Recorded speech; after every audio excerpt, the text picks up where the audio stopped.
नमस्कार। Public India के special संस्करण में आपका स्वागत है। जैसे कि आप देख सकते हैं, गणेश सोबनी जी वरिष्ठ वकील मुंबई उच्च न्यायालय के हमारे साथ जुड़े हुए हैं बॉम्बे से। बहुत बहुत स्वागत है अच्छा। आपका गणेश सोबनी जी।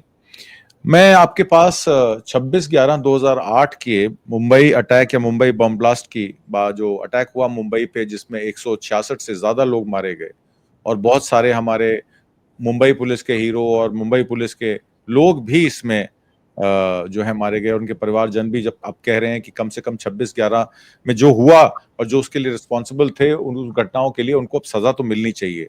तो तहावुर राणा और डेविड कोलमैन हेडली, जो कि इस सारे मामले में समझिए मास्टरमाइंड थे या बिहाइंड द कर्टेन सारे ऑपरेशंस को मैनेज कर रहे थे या उसका लॉजिस्टिक्स देख रहे थे, उसमें तहावुर राणा वापस आते हैं। और तहावुर राणा आते हैं तो एनआईए जो स्टैब्लिश की गई थी मुंबई अटैक्स 2008 के बाद 31 दिसंबर 2008 में, उस टाइम में होम मिनिस्टर पी चिदम्बरम थे और नेशनल इन्वेस्टिगेशन एजेंसी को ही तहावुर राणा, जो उस समय जिसकी वजह से एनआईए बनाई गई, उस अपराधी को अब एनआईए में सौंपा गया है। और वहां पे देवेंद्र मान जो है स्पेशल पब्लिक प्रोसिक्यूटर बनाए गए हैं इस केस को 3 साल के लिए हैंडल करने के लिए।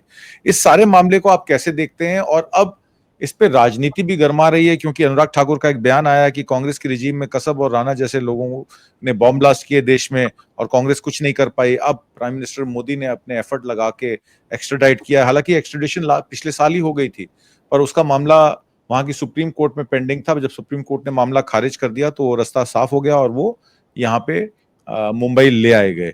आप इस सारे मामले को कैसे देखते हैं और कोर्ट्स इन इंडिया अब क्या करेंगी? तहावुर राणा के केस में क्या होने वाले आने वाले समय?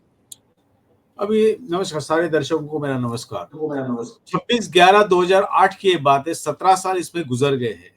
मतलब काफी समय गुजर चुका है उसमें। और इनका जो कलीग जो है डेविड हेडली, उन्होंने अमेरिका के कोर्ट के सामने उनके जो गुनाह में उनका जो रोल था अदा किया, उनके बारे में उसने उन्हें कबूली की है, जिसकी वजह से उनको 35 साल की सजा प्ली बार्गेनिंग में मिल चुकी है। अभी इनका जो बेसिकली इनका कॉन्स्पिरेसी इनका है और ये तहव्वुर राणा जो है उनका है। और ये दोनों ने मिलके हिंदुस्तान में आके कई मर्तबा निगरानी की थी, मुंबई में ठहरे हुए थे। और ये राणा साहब जो है उन्होंने इमिग्रेशन का ऑफिस भी खोला था मुंबई में, लोकल एडवर्टाइजमेंट भी कोई दी थी अपॉइंटमेंट करने के लिए। उनका कोई लीगल चेंबर के साथ भी कोई सलाह मशवरा भी हो रहा था, ऐसा बोल रहे हैं वो, under the pretext of immigration to Canada and USA. और वो हिसाब से आए थे निगरानी करने के लिए। और जिस ताजमहल होटल में जो बहुत बड़ा जो घटनाक्रम हो गया शाम के उस 7 बजे के पश्चात, दूसरे दिन करीब 10-11 बजे तक वही होटल में 3-4 महीने पहले वो रुके हुए थे और ये निगरानी के हिसाब से रुके हुए थे। हालांकि उन्होंने ऐसा दिखाया था कि मैं इमिग्रेशन कंसल्टेंट हूँ और लोग मुझे मिलने के लिए आ रहे हैं कि जिनको अमेरिका इमिग्रेट होना है, माइग्रेट होना है और कनाडा होना है। तो मतलब इन्होंने जो रहने का जो जो मौका जो पकड़ लिया, वो सिर्फ निगरानी करने के लिए गया, कहाँ से लोग आ सकते हैं, जा सकते हैं वगैरह। और हमेशा ये रहा कि ये जब हिंदुस्तान में आते थे कोलमन हेडली और ये राणा, उसके पश्चात वो दुबई जाते थे। दुबई में उनका अराइवल का वीसा रहता था, दुबई छोड़ते थे डिपार्चर का वीसा था। लेकिन जब उसके बाद वो पाकिस्तान में जब जाते थे तो ना पाकिस्तान के अराइवल का वीसा और पाकिस्तान छोड़ने के पश्चात जो अमेरिका में जाते थे उसका वीसा स्टैंपिंग था। So there was no proof that they had landed in Pakistan in any way. तो ये इनका मोडस ऑपरेंडी था। पहली बात ये है। दूसरी बात यह है कि 2008 का भले ये मामला हो, उसकी जो शुरुआत हो गई है कॉन्स्पिरेसी, वो करीब 2002 या 3 से, क्योंकि डेविड कोलमन हेडली है, उन्होंने 2003 में बहुत सारा ट्रेनिंग लिया हुआ है। 3 में लिया है और 4 की शुरुआत में लिया हुआ है, काफी ही वाज वेल ट्रेंड। हालांकि उसके पश्चात 4-5 साल गुजर गए, सारे लोग उन्होंने जमाए, एलईटी के ऑपरेटिव थे आखिर वो। और जो 10 बंदे आ गए मुंबई के शोर पे, वो कैसे आ गए, पड़ाव में आ गए, इसके बारे में उस समय की जो एजेंसियां थी किसी को भी पता नहीं लगा। जब ये लोग आ गए और पहले जब लियोपोल्ड कैफे में जब बौछार शुरू हो गई, मतलब पिस्तौल की और ईएमडी की वगैरह, तब सारी ये घटना हो गई। इसके बाद वीटी स्टेशन पे आ गया, अजमल कसाब ने वीटी स्टेशन पे बहुत सारे लोगों की हत्या की थी। उसके बाद उसको पकड़ा गया और तुकाराम उमड़े ने मरीन ड्राइव के नजदीक। हालांकि उसको मारा नहीं, बहुत अच्छी बात की उन्होंने, वरना कोई भी सबूत नहीं हमको मिलता। और उसका इंटरोगेशन होने के पश्चात सारी चीजें जो है वो अभी बाहर आ चुकी है कि इसमें मेन कॉन्स्पिरेटर कौन थे। हेडली का नाम आ रहा है, राणा का नाम आ रहा है, और जो एलईटी के जो दूसरे लोग हैं उनके भी सारे, अबू जिंदाल वगैरह सारे नाम आ रहे हैं। और इसके पश्चात 26/11 को ये हादसा होता है, तो उस समय के जो कानून थे, वो कानून बहुत कम थे, मतलब सज़ा देने में और ये सबूत इकट्ठा करने के लिए। इसलिए उस समय का जो यहाँ का यूपीए 2 था, उस समय चिदम्बरम साहब जो थे वो होम मिनिस्टर थे और उस समय 31/12/2008 को एक अध्यादेश आया, एक ऑर्डिनेंस आया, उसके मुताबिक एनआईए की स्थापना हो गई। बहुत सारे लोगों को ये बात की ज़िक्र नहीं है, मालूम नहीं है कि NIA act is a act, इसके हिसाब से एनआईए एजेंसी बन गई है। लोगों को सिर्फ इतना मालूम है NIA agency like ED, CBI वगैरह कोई एजेंसी है। हालाँकि एक एक्ट है वो, एक कानून है वो और इस कानून में ऐसा एक प्रावधान है कि पहले इंडियन पिनल कोड था, उसके या सीआरपीसी था, उसके मुताबिक सिर्फ 30 दिन की कस्टडी मिल सकती थी, लेकिन ये स्पेशल एनैक्टमेंट है। गंभीर मामले में 60 दिन की भी पुलिस कस्टडी मिल सकती है। तो अभी आज ये इनका जो आना हो गया है दिल्ली में तवार राना का, उनको 60 दिन तक एनआईए के कस्टडी में रख सकते हैं। उसके पश्चात उनके खिलाफ चार्जशीट दायर होगी, उसके पश्चात उनकी ट्रायल चलेगी और जो सबूत ये हेडली के प्ली बार्गेनिंग में आ गया है, वो सारा सबूत राणा के बारे में हमारी एजेंसियां है वो जरूर इस्तेमाल कर सकती है। ये यहाँ तक लीगल पोजीशन है आज के दिन। जी, मैं इसमें पॉलिटिकल पोजीशन भी आपने समझना चाहूँगा। कांग्रेस के लीडर पृथ्वीराज चव्हाण का एक बयान आया है कि राणा ने अपने क्राइम को कन्फेस नहीं किया, जबकि डेविड कोलमैन हेडली ने एडमिट किया था कि उसका पूरा रोल था उस बिल्कुल। ब्लास्ट को, उस मुंबई अटैक को ऑर्गेनाइज करने के लिए। और अमेरिकन गवर्नमेंट ने डिसाइड कर दिया कि हेडली जो है उनका इन्फॉर्मर बन जाएगा, क्योंकि उसके पास ड्रग एनफोर्समेंट एजेंसी के लिए बहुत कुछ देने के लिए था, क्योंकि पाकिस्तान में उसकी ट्रेनिंग हुई थी। उसके घर वाले जो थे वो पाकिस्तान के थे। उसका नाम जो था वो, क्योंकि उसकी मदर अमेरिकन थी, इसलिए उसने अपना नाम डेविड हेडली रखा था। और तहावर राणा भी जो थे वो पाकिस्तान नेशनल थे, जो कैनेडियन सिटीजन होने के वजह से मुंबई में आ जाते हैं और फिर यहाँ पे वो एक क्या नाम, एक ऑफिस खोलते हैं जिसमें इमिग्रेशन के जरिए वो लोगों को यस। कनाडा भेजने का काम करते हैं। पर वो बताया जा रहा था कि वो एंटर अलाया एक ऑफिस इसीलिए दिखाया गया था कि देखिए ये इमिग्रेशन का काम करते हैं, उसके बिल्कुल। पीछे जो है वो ये सब लोग कॉन्स्पिरेसी का काम कर रहे थे। अब ये कहा जा रहा है कि डेविड कोलमैन हेडली ने अपनी प्ली बार्गेन करके 35 साल की सजा 2010 में ले ली और अमेरिकन पेरोल पे वो बैठ गए वहां पे। ये पृथ्वीराज चौहान का कहना है कि वो अमेरिकन पेरोल पे हैं, ड्रग एनफोर्समेंट एजेंसी के लिए काम कर रहे हैं। और 2009 से 2025 के बाद अब इनमें से एक आदमी आ गया है, ट्रायल होगा। हम ये डिमांड करते हैं कि proper trial under Indian laws, जैसे कसब का हुआ था वैसे इनका होना चाहिए, उनको लॉयर मिलना चाहिए, क्योंकि अपॉर्चुनिटी उनको अपील करने की हाई कोर्ट और सुप्रीम कोर्ट में भी मिलनी चाहिए, क्योंकि उस जजमेंट को या इस ट्रायल को लोग बड़े ध्यान से देखेंगे। अगर इस ट्रायल में कुछ भी उनके लीगल राइट्स कर्टेल किए गए या उनको पनिशमेंट जो है वो उनके मुताबिक, जो उनका ऑफेंस है उसके मुताबिक अगर नहीं दी जाएगी, तो फिर ये कंगारू कोर्ट का मामला फिर अगली बार कोई भी आदमी को एक्स्ट्राडिट करना मुश्किल हो जाएगा किसी भी कंट्री से। क्या उनका ये जो फियर है, जिस तरीके से एक पब्लिक ट्रायल, क्योंकि जिस तरीके से लोग अब बोल रहे हैं, पहले मुख्तार अब्बास नकवी का भी एक स्टेटमेंट आता है, उससे पहले आपने देखा, मैंने आपको बताया कि इनका भी स्टेटमेंट आया है, अनुराग ठाकुर का भी स्टेटमेंट आया है, हो सकता है किरण रिजिजू और किसी और का भी स्टेटमेंट आ जाए। तो ये जो कंगारू कोर्ट वाला मामला है, इसको लेकर आप क्या समझते हैं? क्या फेयर ट्रायल होगा? क्या हाई कोर्ट सुप्रीम कोर्ट में सुनवाई के लिए इनको जाने दिया जाएगा? It will be a long बिल्कुल। Trial anyway. उसमें कोई शंका लेने की आवश्यकता है नहीं। जो महाराष्ट्र के पिछले मुख्यमंत्री थे पृथ्वीराज चव्हाण साहब, इन्होंने जो बातें की है वो हम ऐसा बोल सकते हैं कि ये उनकी अपेक्षा है कि उनको फेयर ट्रायल मिलेगा और जो उनका यहाँ सुरक्षा रहेगा उसका भी बहुत बड़ा प्रावधान ध्यान में रखना पड़ेगा। और जिनको उनको जो रखा गया मुंबई में जब आएंगे, वो अभी फिलहाल दिल्ली में है, जब ट्रायल तो मुंबई में ही चलने वाली है, तो जो आर्थर रोड जेल में अंडा सेल जिसको बोलते हैं, बैरक नंबर 12 पे, उनमें उनकी व्यवस्था रहने की होगी। It will be totally full proof security और उसके आजू-बाजू में बहुत सारे गार्ड भी लगे होंगे। तो from physical point of safety point of it will of highest order. और जो सुनवाई वगैरह सारी चीज़ें, उनको भी वकील भी देने की आवश्यकता है। जब अजमल कसाब को जब वकील पहले दिए गए, तो कुछ लोगों ने उनके ऊपर जोड़े मारे, कुछ हल्ला वगैरह किया। आखिर उनको एक वकील मिला और कानूनी तौर पे हर एक मुजरिम को वकील मिलना ही चाहिए। उसका जो भी पक्ष रहेगा उसको रखने का मौका मिलना चाहिए न्यायाधीश के सामने। तो हिसाब से उनको वकील मिलने में कोई मुझे अड़चन नहीं रहती। और जो ये बात है 2008 साल की, तो उस समय जो प्रावधान था वो इंडियन पिनल कोड और क्रिमिनल प्रोसीजर कोड था।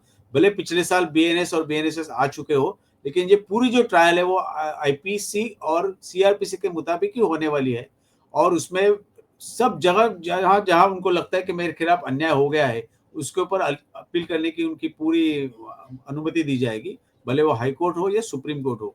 तो जो पृथ्वीराज चव्हाण साहब ने जो बताए हुए चीजें हैं, वो उनकी अपेक्षा रहेगी, उनका इल्जाम मैं नहीं कर सकता। It can not be called as an allegation, it is a नहीं, फेयर नहीं, डिमांड। उनका अपेक्षा, उनकी फेयर डिमांड है। वो ये कह रहे हैं कि कोई भी क्राइम होता है उसमें भारत और देश के पास उसको डील करने के लिए स्ट्रिक्ट लीगल प्रोविजंस हैं, और स्ट्रिक्ट लीगल प्रोविजंस के तहत दोज ही आर इंटरनेशनल चाहे वो ऑब्लिगेशन। ट्रायल, हाँ, yes, yes, it's an absolutely. International obligation to give him a fair trial. चाहे वो उसमें एक्यूज हो, चाहे उनको सजा मिले, वो बात का विषय है, पर एक फेयर ट्रायल बिल्कुल। मिलना जरूरी है। जिस तरीके से कहा जा रहा है कि कसब को बिरयानी खिलाई जाती थी और कसब को ट्रायल में इतने साल लगा दिए, और मोदी सरकार है तो इसमें तुरंत फैसला करवा देगी, तो इस तरीके की जो लिंच मॉब मेंटालिटी है, उसके तहत लीगल प्रोविजंस या लीगल कार्रवाई संभव नहीं हो पाती है। जस्टिस यशवंत वर्मा में भी आपने देखा कि 3 जजेस की इंक्वायरी हुई, इसके बाद अब इंक्वायरी रिपोर्ट सबमिट होगी, उसका सारा प्रोसेस होगा। आप कहीं यशवंत वर्मा को एकदम से इम्पीच तो नहीं कर सकते, क्योंकि सारा प्रोसेस है। अगर बिल्कुल। आदमी एक्यूज पाया जाएगा, उसकी सजा होगी, तो उसकी सजा उसको मुकर्रर होगी जब भी उसका समय आएगा। ये साबित मैं हो आपसे गई। ये भी जानना चाहता जी, मैं आपसे ये भी जानना चाहता हूँ कि फोरमोस्ट पर्पस जो है वो अब इंफॉर्मेशन और इंटेलिजेंस गैदर करने का है, कि बिल्कुल। ये मामला सारा प्लॉट कैसे हुआ, क्योंकि ताहूर राना ही एक मिसिंग लिंक है। 2060 का 8 का मामला है, अब 2025 में बैठे हैं, एक सदी बदल गई, 17 साल निकल गए। तो ये जरूरी है जानना कि जो प्लॉट किया गया उसमें कौन कौन लोग थे, हिंदुस्तान में या हिंदुस्तान के बाहर कौन कौन लोग थे। उसमें कुछ लोगों को इनोसेंट करार दिया, क्या वो वाकई इनोसेंट थे या उन्होंने कॉपरेट किया। ये सब चीजें जो है हम निकल के आनी चाहिए। रिट्रीब्यूशन की अगर बात करें तो it is not unimportant, but it is less important. Yes. Retribution तो बाद में देखा जाएगा। इसमें सबसे पहली बात है कि इसको हैंडल कैसे किया जाए ताकि फ्यूचर में इस तरीके की केसेस ना हो या एक्सट्रेडिशन के इतना समय ना लगे, क्योंकि बहुत सारा समय इसमें बीत चुका है, बहुत सारा टाइम इसमें बीत चुका है, और शायद ताहूर राना यही सोच के बैठे होंगे कि अब तो मेरा कुछ कोई बिगाड़ नहीं सकता। तो ये इसमें एक मामला जो सुप्रीम कोर्ट तक फॉलो किया हमारे हमारी न्याय प्रक्रिया ने, उसी की विजय है कि उनको लाया गया। आप क्या कहना चाह रहे थे इस बारे नहीं, इसके बारे में ये देखना पड़ेगा कि इनका जो काम है वो निगरानी का काम है। They are the main plotters basically. Plotting में? ब्रेन चाइल्ड जो है वो इनका ही है, जो हादसा पूरा जो हम्म, है। तो 120 बी 120 बी आईपीसी के मुताबिक जो है, उसमें फांसी की सजा का भी प्रावधान है, क्योंकि इनके दिमाग से ये बातें आई है, बाद में प्रिपरेशन हो गया, बाद में एग्जीक्यूशन हो गया, एटसेट्रा एटसेट्रा। तो इसमें ये बच नहीं सकते। और दूसरी बात यह है कि जब इनका अभी इन्वेस्टिगेशन हो जाएगा, संभवतः और कोई दूसरे लोगों के भी नाम आ सकते हैं, उनका उसमें सहभाग था। और शायद वो लोग आज जिंदा हो गया नहीं हो गया बात अलग है, वो अमेरिका में हो गया, दुनिया के कौन से भी हिस्से में रहेंगे, ताकि संभवतः उनका भी एक्स्ट्राडिशन करना पड़ेगा, क्योंकि उनका भी कुछ समझा सहभाग हो सकता है। निगरानी में होएगा, प्रिपरेशन में होगा, एग्जीक्यूशन में होगा, एटसेट्रा एटसेट्रा। तो इनका जो इन्वेस्टिगेशन जो रहेगा वो बहुत डीप होने की आवश्यकता है, और हो भी जाएगा वो। और आखिर उनकी जो मान साहब की जो अपॉइंटमेंट है उसको 3 साल दिए हुए हैं, अभी हम 25 के मिडिल में है।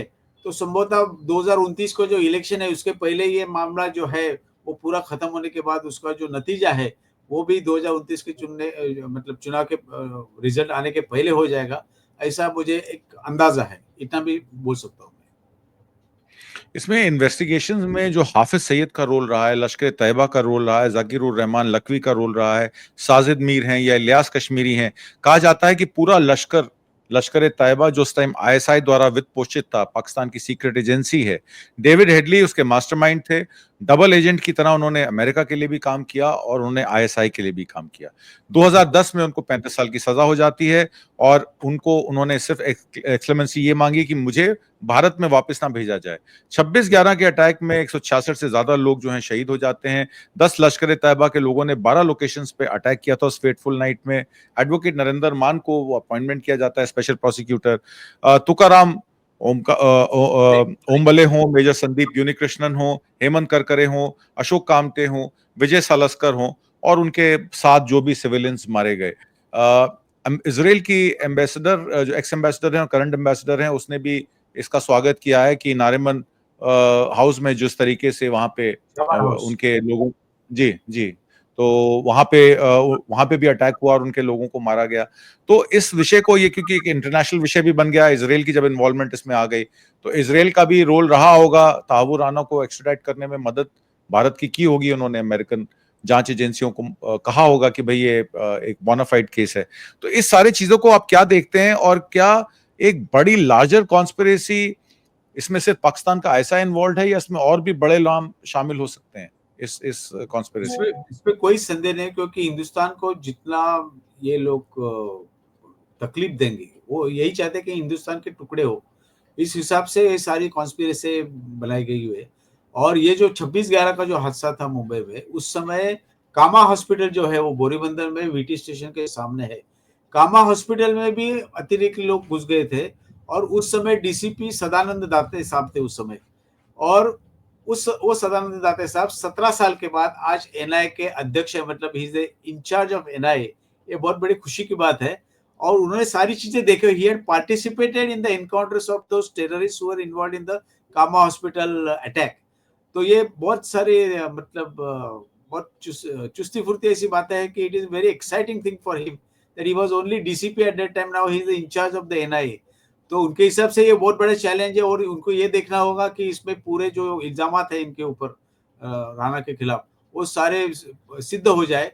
और इनको जिस हिसाब से अजमल कसाब को सजा दी गई, वैसी फांसी की भी सजा उनको हो सकती है, even though he was a conspirator, just conspirator and not physically involve on the field.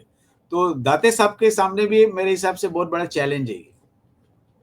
Farmer union home secretary GK Pillai ने एक हिंदू में साक्षात्कार में ये कहा कि Rana has a very small role to play in this entire carnage, but the main conspirators were protected by America and Pakistan.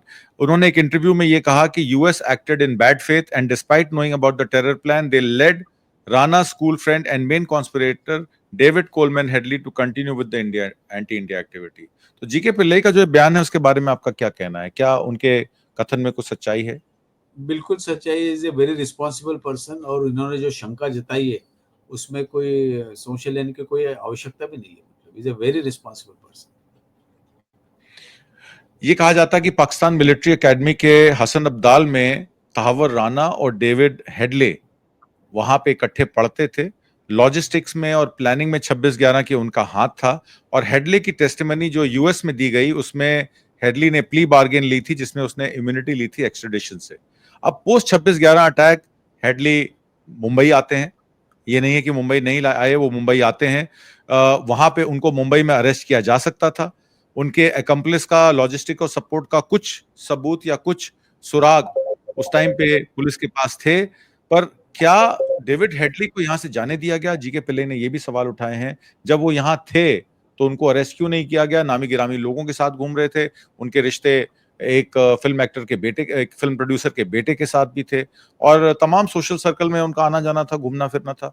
तो police क्या उस समय सो रही थी, या उनके जो इंटेलिजेंस थी वो इंटेलिजेंस फेलियर थी, जिसमें डेविड हेडली यहाँ से भाग गए और उसके बाद फिर उनको उनकी सर्च चालू हुई, या उनको ढूंढना ऐसा ही चालू हुआ? समझना होगा कि it was a total intelligence failure on many counts, not just one count. और 26/11 को ये हादसा होने के पश्चात 2009 में मुंबई आ चुके हैं, फिर भी किसी को भी शक नहीं आया कि ये आदमी है, is the actually conspirator behind this whole thing. तो that shows a very, our intelligence is in very bad light. ये बहुत दुख की बात है, इसमें कोई उन्होंने संदेह ये भी कहा कि आफ्टर द इंसिडेंट जो सॉफ्टवेयर होता है जो फॉरेनर्स को ट्रैक करता है, फ्लैग करने के लिए लोगों को, जो उन पे नजर रखता है, वो उन्होंने उसके बाद चेंज की कि इंडिया और पाकिस्तान में जो फॉरेन ट्रैवलर्स हैं या फॉरेन टूरिस्ट हैं जिनके पास फॉरेन पासपोर्ट्स हैं, वो कितनी बार पाकिस्तान जाते हैं या अफगानिस्तान जाते हैं। तो तब उन्होंने उसकी ट्रैकिंग चालू की, क्योंकि तहावुर राना कई बार, क्योंकि वो कनाडा से आते थे, तो ये ओवरसाइट थी कि वो पाकिस्तान भी कई बार गए थे। डेविड हेडली के साथ भी यही था कि वो पाकिस्तान बहुत विजिट्स में गए थे, जबकि वो दिखने में, बातचीत में, पासपोर्ट से वो अमेरिकन थे। तो फिर उसके बाद कहां कहां आदमी ट्रैवल कर रहा है, तो फिर उसकी ट्रैवल हिस्ट्री को भी रिकॉर्ड करना शुरू किया हमारी स्टेट एजेंसीज ने। ये जीके पिल्ले होम सेक्रेटरी का कहना है। उनका ये भी कहना है कि राणा जो है, एनआईए 2008 से टेरर अटैक के केस में उसको ढूंढ जा रहा था, उसको हम ढूंढ रहे थे, और वो लॉस एंजलिस की प्रिजन में एन रूट टू इंडिया गया, और अपने आप को उसने बचाने की कोशिश की। Pakistan Canadian citizen extradition challenge कितना था भारत की सरकार के लिए, और फिर उसको यूएस कोर्ट से रिजेक्शन क्यों मिली? इस पे कर कुछ आप बात कहना चाहें, बताना चाहें? चैलेंज तो बहुत था। जो उनका प्रत्यार्पण है उसके लिए देख लीजिए करीब 17 साल लग गए, इसलिए कितना वो चैलेंजिंग था इसमें ही सारा स्पष्ट हो जाता है। और हम्म, गए पिछले साल ही अमेरिकन का जो सुप्रीम कोर्ट है उसने प्रत्यार्पण के लिए हरी झंडी दिखाई थी। अब उसके पश्चात ट्रम्प साहब ने भी इसको हरी झंडी दिखाई और हमारे मोदी साहब जब पिछले महीना अमेरिका में गए थे, लगता है उस समय उस दरमियान कोई ऐसी बातें हो सकती है कि वहाँ उनका एक्सट्रेडिशन का है, उसके ऊपर मतलब पूरा सिक्का लग गया कि उनका होने वाला ही है और भी वो बचने की कोई संभाव उम्मीद है ही नहीं। तो ये 17 साल गुजरने के पश्चात अभी बात ये है कि जो गवाह थे उस समय के, उसमें से कितने गवाह आज जिंदा हो गए और कितने लोग आज उपलब्ध हो गए गवाह साक्ष्य देने के लिए। ये बहुत बड़ी एक मुश्किलात शायद एनआईए के सामने पैदा हो सकती है। How many of them are alive and how them are available as on the date. तो ये एनआईए के सामने बहुत बड़ा चुनौती हो सकता है। ये मेरी खुद की शंका है इसके बारे क्योंकि 17 साल बीत गए हैं, बहुत सारे में। विटनेसेस जो हैं वो चले गए होंगे, कुछ लोग नेचुरली जो है अब दुनिया में नहीं होंगे, माइग्रेट हो गए होंगे। उनको ढूंढना, उनकी मेमोरीज को फिर से ताज़ा करना और उनको लेकर आना ताकि वो विटनेस बने इस केस में, क्योंकि बिल्कुल, प्रोसिक्यूशन तो एविडेंस पे चलती है और एविडेंस अगर रिकॉर्ड बिल्कुल। होगा तभी उस पे सजा मुहैया करा पाएंगे। पर मुझे लगता है कि जब एनआईए इसमें ठान लेगी और ये एनआईए बनी ही 2008 के बॉम्ब ब्लास्ट के पास थी, तो एक एसिड टेस्ट है एनआईए के लिए भी। और आपने खुद ही बताया कि जो उस समय के ऑफिसर थे वो आज की डेट में इसके एनआईए इंचार्ज हैं सदानंद एनआईए गौड़ा के। तो जी जी जी, तो उनके लिए भी एक बड़ा चैलेंज बन जाता है कि इस केस को उसकी मुकम्मल दशा में ले जाने का। आज की साहब। परिचर्चा में भाग लेने के लिए और बहुत सारी महत्वपूर्ण जानकारियां देने के लिए गणेश सोवनी जी आपका बहुत बहुत शुक्रिया, धन्यवाद, जय हिंद। Thank you. नमस्कार। जय। Thank you. नमस्कार।